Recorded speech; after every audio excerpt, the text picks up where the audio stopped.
ناظم جیوا کا تعلق کراچی سے تھا۔ پاکستان میں سن 70 کی دہائی میں تھیلیسیمیا کا مرض بڑھنے لگا تو جیوا صاحب نے فاطمید فاؤنڈیشن کے نام سے NGO بنائی اور تھیلیسیمیا کے شکار بچوں کے لیے خون جمع کرنا شروع کر دیا۔ فاؤنڈیشن آہستہ آہستہ پھیل گئی۔ یہ کاروبار کے سلسلے میں بھارت جاتے رہتے تھے۔ دلیپ کمار مرحوم کے ساتھ ان کا رابطہ تھا۔ یہ سن 1987 میں بمبئی میں دلیپ صاحب سے ملے اور انہیں پشاور میں فاطمید کے سینٹر کے افتتاح کی دعوت دے دی۔ دلیپ صاحب مان گئے اور یہ اپریل 1988 میں پہلی بار پاکستان تشریف لے آئے۔ میاں نواز شریف اس وقت پنجاب کے وزیر اعلیٰ تھے۔ میاں شریف اور نواز شریف دونوں دلیپ صاحب سے ملے اور یوں شریف فیملی کا دلیپ صاحب سے رابطہ استوار ہو گیا۔ دلیپ صاحب دوسری بار سن 1992 میں شوکت خانم ہسپتال کی فنڈ ریزنگ کے لیے پاکستان آئے۔ میاں نواز شریف وزیر اعظم تھے۔ حکومت نے دلیپ صاحب کو اسٹیٹ گیسٹ کا پروٹوکول بھی دیا اور ان کی بے انتہا خدمت بھی کی۔ شریف فیملی اور دلیپ صاحب کا تعلق اس دورے میں مزید گہرا ہو گیا۔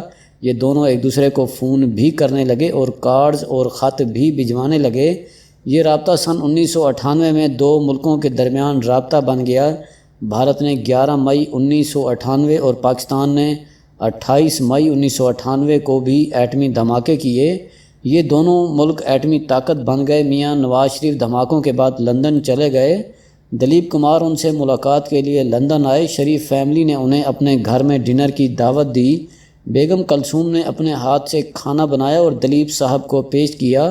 دلیپ کمار کھانے کے بہت رسیا تھے۔ وہ بہت اچھا کھانا کھاتے تھے اور اسے خوب انجوائے کرتے تھے۔ دلیپ صاحب نے کھل کر کھانے کی تعریف کی اور اس کے بعد میاں نواز شریف سے کہا، مجھے حاشیہ آرائی نہیں آتی، لہٰذا میں کھل کر بات کرتا ہوں۔ مجھے آپ کے پاس وزیر اعظم اٹل بہاری واجپئی نے بھجوایا ہے۔ انڈیا پاکستان کے ساتھ کشمیر سمیت تمام ایشوز پر بات کرنا چاہتا ہے۔ واجپئی چاہتے ہیں ہم اپنے تمام اختلافات ختم کر کے نئے میلینیم میں داخل ہوں۔ میاں نواز شریف نے دلیپ صاحب کا شکریہ ادا کیا اور کہا، ہم دونوں اب ایٹمی طاقت ہیں۔ ہم نے اگر اپنے اختلافات کا کوئی پیسفل سلوشن نہ نکالا تو برصغیر میں ایٹمی جنگ ہو جائے گی، لہٰذا آپ ڈائلاگ شروع کریں، ہماری طرف سے آپ کے لیے دروازے کھلے ہیں۔ دلیپ کمار خوشی کے ساتھ واپس روانہ ہو گئے۔ اٹل بہاری واجپئی نے سن 1998 کی آخری سہ ماہی میں بیک ڈور ڈپلومیسی کے لیے اپنے national security adviser Brajesh Mishra اور میاں نواز شریف نے نیاز نائک کو نامزد کر دیا اور دونوں کے درمیان ڈائلاگ شروع ہوئے۔ پاکستان نے اس دوران دلیپ کمار کو نشان امتیاز دینے کا اعلان کر دیا۔ دلیپ کمار نے واجپئی سے مشورہ کیا اور بھارتی وزیر اعظم کی اجازت سے نشان امتیاز لینے کے لیے پاکستان آئے۔ یہ ان کا پاکستان کا تیسرا دورہ تھا۔ دلیپ کمار کی شروعات کے نتیجے میں اٹل بہاری واجپئی 20 فروری 1999 کو بس پر لاہور آئے۔ مینار پاکستان کے نیچے کھڑے ہو کر نظریہ پاکستان کی تائید کی اور خطے میں نئے تعلقات کی بنیاد رکھ دی، لیکن بدقسمتی سے ڈائلاگ شروع ہونے کے 2.5 ماہ بعد کارگل کا واقعہ پیش آ گیا اور پاکستان اور انڈیا کے درمیان جنگ چھڑ گئی۔ کارگل وار کے سٹارٹ میں وزیر اعظم واجپئی نے میاں نواز شریف کو فون کیا اور ناراض لہجے میں کہا، میاں جی۔ واجپئی میاں نواز شریف کو ہمیشہ میاں جی کہتے تھے۔ میں کھلے دل کے ساتھ آپ کے پاس آیا تھا لیکن آپ نے میری پیٹھ میں چھرا گھونپ دیا۔ میاں نواز شریف اس وقت تک کارگل کی صورتحال سے واقف نہیں تھے۔ یہ حیرت کا اظہار کرنے لگے۔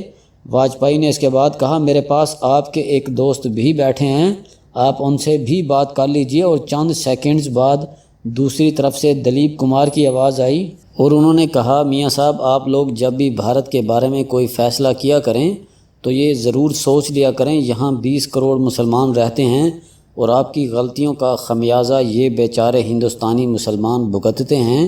نواز شریف نے دلیپ کمار اور واجپئی کو یقین دلایا، میں کارگل آپریشن سے واقف نہیں ہوں، میں صورتحال معلوم کر کے آپ سے رابطہ کروں گا۔ واجپئی نے ان کی بات پر یقین کر لیا اور کہا، میرا بندہ لاہور میں آپ سے ملے گا اور آپ کو ایک ٹیپ دے گا، آپ وہ سن لیں، آپ بات سمجھ جائیں گے۔ فون کے 2 دن بعد برجیش مشرا نے رائے ونڈ میں میاں شریف سے ملاقات کی اور انہیں ایک ٹیپ دی۔ ٹیپ میں army chief general Pervez Musharraf اور chief of general staff general Aziz کی گفتگو تھی۔ جنرل مشرف نے چین سے فون کر کے پوچھا تھا، وزیر اعظم کو ابھی کارگل کا پتہ تو نہیں چلا؟ بہرحال قصہ مختصر کارگل ہوا، 12 اکتوبر کو مارشل لا لگا اور دلیپ کمار ڈپلومیسی ختم ہو گئی۔ یہ دلیپ کمار کی زندگی کا ایک خفیہ پہلو تھا۔ میں چاہتا ہوں ان کے انتقال پر ان کی شخصیت کا یہ سفارتی پہلو بھی رجسٹرڈ ہو جائے۔ ہم اب ان کی شخصیت کی طرف آتے ہیں۔ وہ حقیقتاً ایک نیچرل ایکٹر تھے۔ سکرین اور ان کی عام زندگی میں کوئی فرق نہیں تھا۔ میری لندن میں ان سے ایک ملاقات ہوئی تھی۔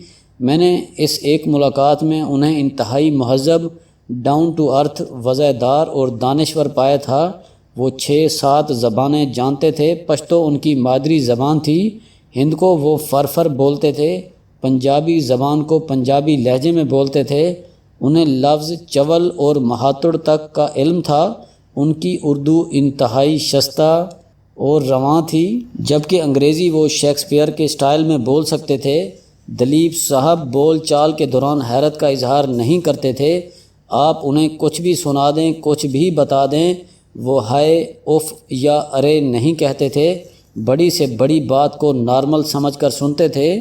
آپ انہیں کوئی بھی لطیفہ سنا دیں، کیا اس لطیفے پر ہنسنا چاہیے، یہ فیصلہ دلیپ صاحب کرتے تھے۔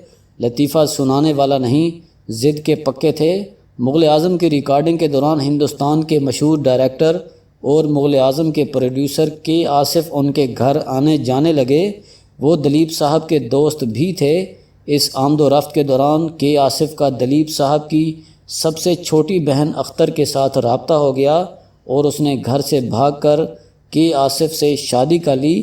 دلیپ صاحب کو بہن اختر سے بہت پیار تھا، لیکن وہ اس کے بعد کبھی اپنی بہن سے نہیں ملے۔ مدھو بالا ہندی سینما کی خوبصورت ترین ہیروئن تھی۔ یہ دونوں ایک دوسرے کے عاشق بھی تھے۔ چھوٹی سی بات پر ناراضگی ہوئی اور دلیپ صاحب نے پھر مڑ کر کبھی ان کی طرف نہیں دیکھا۔ وہ بے انتہا ذمہ دار انسان بھی تھے۔ اپنے 11 بہن بھائیوں کی پرورش کی اور انہیں پوری زندگی سپورٹ بھی کرتے رہے۔ والد فروٹ کے بیوپاری تھے۔ یہ خود بھی فروٹ کا کاروبار کرتے رہے۔ عملی زندگی کا آغاز انڈین ایئر فورس کے میس میں سرونگ بوائے سے کیا تھا۔ پوری زندگی فروٹ کاٹنے اور سجانے کا شوق رہا۔ والد سخت مزاج تھے۔ وہ فلموں اور گانے بجانے کے خلاف تھے۔ یہ ان سے چھپ کر فلموں میں کام کرتے رہے۔ ایک دن والد نے اخبار میں ان کی تصویر دیکھ لی تو ٹھیک ٹھاک چھترول کر دی۔ راج کپور کے والد پرتھوی راج پشاور سے ان کے فیملی فرینڈ تھے۔ وہ آئے اور بڑی مشکل سے ان کو فلموں میں کام کرنے کی اجازت لے کر دی۔ والد نے ایک دن دلیپ صاحب کی فلم دیکھی۔ نرگس فلم میں ہیروئن تھی۔